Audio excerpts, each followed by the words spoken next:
मेरे प्यारे सुप्रभात।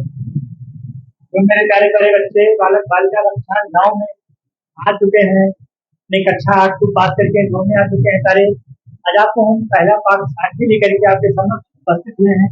सारथी का अर्थ होता है सारे प्रत्यक्ष दृष्टा या फिर गवाह। क्योंकि कबीर ने अपनी आंखों से समाज को देखा और कबीर का ग्रंथ है कार्यवाही विजय। विजय में तीनों अध्याय संग्रहित है, सारथी, शबद और रमैनी। कबीर तुलसीदास को पढ़ा रहे हैं, आज आपको पढ़ाएंगे बूझे सुख को सुख कहाँ है, राग भूख है रंग में न भूख। 12 तक पढ़ाएंगे जाए, सिर्फ 4, इसके बाद 3 बचेंगे। तो हम अगले वीडियो में अपलोड करेंगे सारे, जो बड़ा हो जाता है। तो जो कठिन शब्द थे मैंने यहाँ नोट कर दिया है सारे, उसको देख लीजिएगा, नोट कर लीजिएगा। मोद माने प्रसन्नता, जगत चबैना, संसार मरणशील है। संसार कैसा है? मरणशील है। मैंने अहंकार नष्ट हो गया। दीपक देखा ना, ज्ञान का दीपक अंता का है। जो कठिन सबसे पहले नोट कर दीजिए, आप यहाँ सीधे व्याख्या पर करें। जीवन पर चले गए कबीरदास 120 वर्ष जीवित रहे थे और इनका जन्म हुआ था काशी बनारस, और ये मरते वक्त मगह चले गए थे। ठीक है। मस्त कागज छुयो नहीं, कलम गयो नहीं हाथ। ये अनपढ़ थे, पढ़े लिखे नहीं थे, लेकिन आज इतनी रचना तो हम पढ़ नहीं पा रहे हैं, कंठस्थ नहीं कर पा रहे, तो याद नहीं कर पा रहे हैं। अगर पढ़े लिखे होते तो इस समाज में क्या करके गए होते पता नहीं चलता। मेरे बारे आते हैं हम, जो आपकी साखी नंबर 9 है। झूठे सुख को सुख कहाँ है, झूठे सुख को सुख कहाँ है, मानते हैं मन मोह। अरे भाई, छल कपट अगर हम करेंगे तो उससे तो मन बहुत प्रसन्न होता है। किसी को प्रताड़ित करो, किसी का धन छीन लो, किसी को सता के उसके उसके सामान को छीन लो, उससे मन बहुत प्रसन्न होता है। मेरे प्यारे, कबीर के कहने का मतलब यही है, मानत है मन मोद। मोद माने होता है प्रसन्नता। ऐसे झूठे, झूठे का मतलब है किसी को प्रताड़ित करके, किसी को सता करके उसके सामान को छीन लेना, उसके धन को छीन लेना, उसकी प्रॉपर्टी को छीन लेना। उससे इस मन को कितनी प्रसन्नता होती है, मन कितना खुश होता है कि मेरे पास धन हो गया, सोना हो गया, चांदी हो गया, है बहुत सारी चीजें हो गई। लोग एक दूसरे का बच्चा छीन लेते हैं अस्पताल में, बच्चे को चेंज कर लेते हैं, बच्चे को बदल लेते हैं मेरे प्यारे। तो लेकिन ऐसे ऐसे बदलाव को, ऐसे सुख को कबीरदास करे निरर्थक मानते हैं, बेकार मानते हैं। ऐसे सुख का कोई मतलब नहीं है। वही तो लिखा है कबीरदास ने, क्या लिखा है कि झूठे सुख को सुख कहाँ है। अरे इस प्रकार के सुख को सुख नहीं मानना चाहिए। कौन सा सुख है? अपनी परिश्रम, अपनी ताकत करे, अपनी मेहनत का अगर मिलता है तो वही सुख है, वही शांति है, और उसी से परमात्मा रक्षक करता है, परमात्मा बढ़ोतरी करता है, परमात्मा आगे बढ़ाता है। अगर हम किसी को छीन करके, मार करके उसके राज्य को, उसके धन को, उसके दौलत को हम कुछ समय के लिए तो मन प्रसन्न होगा, लेकिन कुछ समय बाद इतनी खराब स्थिति आ जाएगी कोई फिर आपको पहचान नहीं पाएगा। तो वही तो लिखा है कि मानत है मन मोद, अर्थात मन को प्रसन्नता प्राप्त होती है, मन को शांति प्राप्त होती है, मन को संतोष प्राप्त होता है, लेकिन कुछ समय के लिए, कुछ पल के लिए, लॉन्ग टाइम तक सारे वह चीजें नहीं दिखती हैं। नीचे आते हैं, जगत चबैना काल का है। देखो यहाँ, जगत चबैना काल का, अर्थात यह संसार, जगत माने संसार, चबैना का मतलब चबैना को हम खाते हैं। ये जो संसार है ये मरणशील है। संसार इस मृत्यु लोक में पहले जो आया है वह तो इस मृत्यु लोक में जो आया है सबको एक न एक दिन जाना है। सब ना एक न एक दिन, हाँ, हम सौर के चले चला तो बड़ी जगवा कोई जय है। कितना सुंदर लाइन लिखा है। कि हम इस शरीर से अगर निकल के चला जाएगा, अर्थात पहले हम रूपी मन जैसे ही शरीर से निकलेगा ये पिंजड़ा बेकार होगा। लोग कहेंगे भैया ले चलो इसको जल्दी से अपन दफन करो, नहीं तो बदबू आने लगेगी। वही लिखा है कि जगत चबैना काल का, कछ मुख में कछ बोल। अर्थात यह संसार क्या है? यह संसार करे मरणशील है। यह संसार क्या है? ये संसार मरणशील है, और इस मरणशील को कुछ लोग अपनी गोद में लिए हैं, कुछ लोग अपने हाथों में लिए हैं। कहने का मतलब है इस संसार को कुछ लोग अपने हाथों में लिए हैं, कुछ लोग अपनी गोदी में लिए हैं, लेकिन यह संसार क्या है? मरणशील है। वही लिखा है जगत चबैना काल का, कछ मुख में कछ बोल। अर्थात कुछ अपने मुख में धारण किए हैं। जगत चवैना अर्थात संसार मरणशील का मतलब है कि जो हम छल कपट से चीजों को छीन रहे हैं, दूसरे को प्रताड़ित करके हम अपना बना रहे हैं। अपनी अपने मुख से हम गलत बातों को बोल के दूसरे को अपनी ओर आकर्षित करके उसको हम मारने की, पीटने की, छल कपट करने की जो कोशिश करते हैं, क्या सकता है व्यर्थ है। अर्थात क्या सकता है जगत चवैना काल का क्या चवैना है ये संसार का, ये संसार क्या है मरणशील है। अगला है जब मैं था तब हरि नहीं, अर्थात जब हमारे अंदर अहंकार था तब प्रभु के दर्शन नहीं हुए, तब हमको हरि नहीं मिले, परमात्मा नहीं मिले, ईश्वर नहीं मिले। अब हरि है मैं नाम, अर्थात अब जब हमें भगवान का दर्शन हुआ, हरि का दर्शन हुआ, ईश्वर का दर्शन हुआ, तो हमारे शरीर का सारा अहंकार नष्ट हो गया। वही तो लिखा है कबीरदास ने, इससे पहले हम पढ़ाए थे, जब मैं था तब गुरु नहीं, यहाँ हरि आ गया। बात तो यही है, चाहे गुरु कहो, हरि कहो, प्रभु कहो, भगवान कहो, ईश्वर कहो, परमेश्वर कहो, सारी चीजें सब एक है। वही तो लिखा है कबीरदास ने, जब मैं था तब हरि नहीं। जब हमारे अंदर अहंकार था, जब हमारे अंदर घमंड था, तो हमें ईश्वर के दर्शन दिए।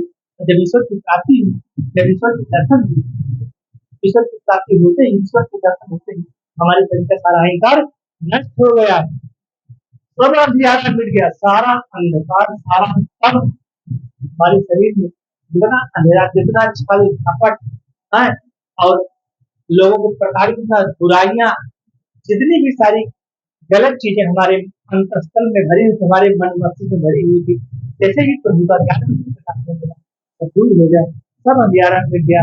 जब दीपक देखा ना, कौन सा दीपक, अरे प्रभु का ज्ञान रूपी दीपक, उस गुरु का ज्ञान रूपी प्रकाश जैसे ही हमें मिला, उस प्रभु का, उस ईश्वर का, उस परमात्मा का ज्ञान रूपी प्रकाश जैसे ही कार्य हमें मिला, हमारे अंदर जितने भी बुराइयां, जितने भी छल कपट बुराइयां थी, सब दूर हो गया, धन्य हो कबीर। अगला है 11 नंबर, कबीर कहा गर्भी हो। कबीर कहते हैं गर्व से कहो, गर्व मतलब गर्व से बोलना, गर्व से कहना है, ऊंचे देख की आवाज, अर्थात गर्व से हम कहते हैं यह सब मेरा है, यह मेरी पत्नी है, मेरे बच्चे हैं, मेरा मकान है, मेरी गाड़ी है, हम गर्व से कहते हैं, लेकिन कुछ नहीं है, अपना कुछ नहीं है। यह तक कांचा कुंभ है, लिए फिरे है हाथ,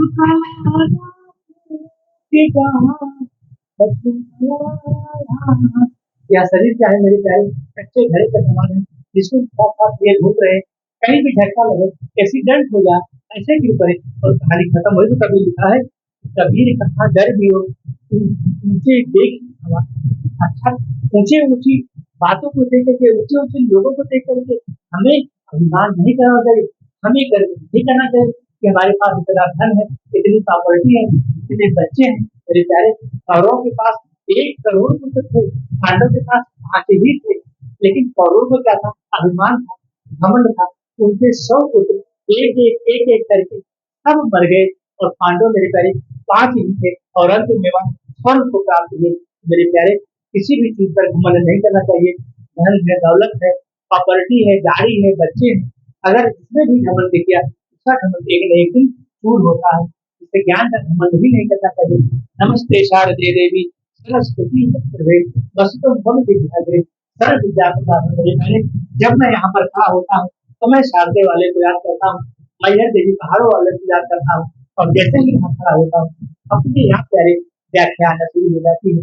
मैं कहीं तो देखता भी तो नहीं, लेकिन मैं शारदे को याद करता हूँ, व्याख्या में यहाँ वाला शुरू हो जाता है। कबीर ने क्या लिखा है, कबीर कहा गर्व हो, हमें गर्व नहीं करना चाहिए, हमें अभिमान नहीं करना चाहिए, ऊंची ऊंची चीजों पर, हमारे अंदर धन है, प्रॉपर्टी है, बच्चे हैं, बीवी है, गाड़ी है, इन सब चीजों को जारी दे करके हमें अभिमान और गर्व नहीं करना चाहिए।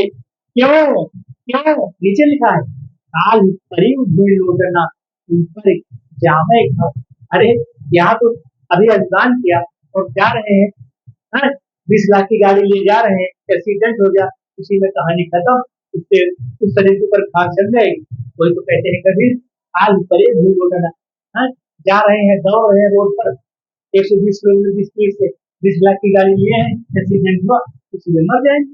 तो वही तो अभिमान है, कहने का मतलब है कबीर के मेरे प्यारे, कि धन, प्रॉपर्टी, बीवी बच्चे, किसी भी चीज का किसी मृत्यु लोक में हमें अभिमान नहीं करना चाहिए, क्योंकि अभिमान करने से चीजें हमें बढ़ती नहीं है, घटती हुई दिखा कभी काल शरीर भी होता कल के दिन, अर्थात जैसे ही कल हम किसी जमीन पे गिरेंगे, हम मृत्यु को प्राप्त होंगे, निश्चित ही हमारे ऊपर घास जमेगी, अर्थात घास जम जाएगी और कहानी खत्म हो जाएगी। अगला है मेरे प्यारे, यह भी ऐसा संसार है, यह संसार कैसा है, टेबल की कुछ की तरह है, जैसा सेमल की, यह संसार कैसा है, सेमल की पुष्प की तरह है, जैसे सेमल का पुष्प लगा, सुबह सुबह के समय फूल खिला और शाम होते होते वह गिर जाता है, यह संसार भी उसी तरह है, यह मृत्यु लोग उसी तरह है, अर्थात इस क्रय विक्रय में, इस क्रय विक्रय के बाजार में यह संसार जो है मेरे प्यारे सेमल की फूल की तरह है, क्या है, 10 दिन के त्योहार को दूसरे रंग न भूल, अर्थात इस हम यहाँ 10 दिन के लिए आए हुए हैं, इसे बिल्कुल लोग भी 40 साल 50 साल 60 साल 70 साल जिएंगे, फिर एक न एक दिन इस शरीर को छोड़ना पड़ेगा, तो इसीलिए कभी से कहने का मतलब है कि हमें गर्व और अभिमान नहीं करना चाहिए। 10 दिन के व्यवहार को, अरे 10 दिन का मतलब चलो 80 वर्ष जीते हैं, 90 वर्ष जीते हैं, 70 वर्ष जीते हैं, इसको 10 ही दिन मानिए, 10 दिन के व्यवहार में झूठे रंग न भूल, अर्थात झूठ बोल करके छल से कपट करके चीजों को बना के हम बड़े हो जाए, उससे आदमी बड़ा नहीं बनता है मेरे प्यारे। घमंड तो रावण का रह गया मेरे प्यारे, रावण कितना शक्तिशाली था, कितना बड़ा विद्वान था, लेकिन वह राक्षस प्रवृत्ति का था और उसका भी घमंड नहीं चला, एक न एक दिन वह भी भगवान मर्यादा पुरुषोत्तम भगवान श्री राम से लड़ते हुए जमीन पर गिरा और अंत समय में मेरे प्यारे उसके मुंह से राम शब्द निकला था और इसी प्रकार से राम ने उसको मुक्ति भी प्रदान कर दी, इसको रावण को तो कहने का मतलब मेरे प्यारे, कबीर के कहने का मतलब यही है कि यह संसार कैसा है, सेमल की खुशी की तरह है, जिस पर आप सेमल का कुछ सुबह के समय खुलता है और शाम को गिर जाता है, इसी प्रकार से 10 दिन के त्योहार में, अरे यहाँ 10 दिन के लिए ही तो आए हैं, अरे कोई अच्छा काम करेगा 60 साल जिएगा, 70 साल 80 साल 90 साल उसके बाद तो जाना पड़ेगा, 10 दिन के व्यवहार में मेरे खड़े झूठ झूठ छल कपट, किसी को प्रताड़ित करना, मारना, चीजों को जबरदस्ती छीन करके बड़ा होना, या बिल्कुल ठीक नहीं है, तो सब यही हरा कहता रह जाएगा, मुंह की बांधे आया है और ऐसे हाथ पकड़ा करके ऐसे हाथ हाथ फैला के जाएगा, कुछ भी नहीं जाएगा, 1 रुपया नहीं जाएगा, सारे 1 बिस्वा जमीन भी नहीं जाएगी, कोई गाड़ी नहीं जाएगी, कोई बच्चे आपके साथ नहीं जाएंगे, क्या जाएगा आपका पूरा जाएगा, आपका परिश्रम जाएगा, आपकी मेहनत जाएगी, आप जो प्रभु की आराधना करेंगे, प्रभु का नाम करेंगे, वही आपके साथ जाएगा। इसीलिए मेरे प्यारे, अगर आपको मेरा यह मेहनत मेरा वीडियो आपको अच्छा लगेगा तो लाइक और सब्सक्राइब जरूर करें, क्योंकि सब्सक्राइब करने से पहले आपका बेनिफिट होता है, जैसे ही मैं वीडियो अपलोड करूंगा तुरंत आपको नोटिफिकेशन मिल जाएगा। धन्यवाद।